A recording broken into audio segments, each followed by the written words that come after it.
দক্ষিণেশ্বরের মন্দিরে মদের বদলে ব্যবহার হয় নারকেলের জল, কেন জানেন? রামকৃষ্ণ পরমহংসের মতানুসারে দক্ষিণেশ্বরের মন্দিরে আজও কিন্তু তার নিয়ম অনুযায়ী পুজো করা হয়। এই পুজোর সময় কোনোভাবেই মদের ব্যবহার করা হয় না। জানা যায় একদিন পুজো করার সময় ঠাকুর যখন সন্ধ্যারতি করছিলেন, ঠিক সেই সময় তার সহকারী তাকে সমস্ত পুজোর জিনিসপত্র এগিয়ে দিচ্ছিলেন এবং সঙ্গে ছিল মদের একটি পাত্র।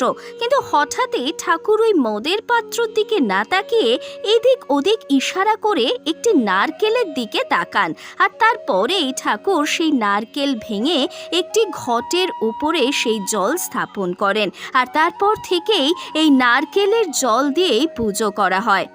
আপনিও যদি মা কালীর ভক্ত হয়ে থাকেন তাহলে একবার হলেও লিখুন জয় মা কালী। ভিডিওটি ভালো লাগলে লাইক করুন, চ্যানেলটি সাবস্ক্রাইব করে সঙ্গে থাকুন।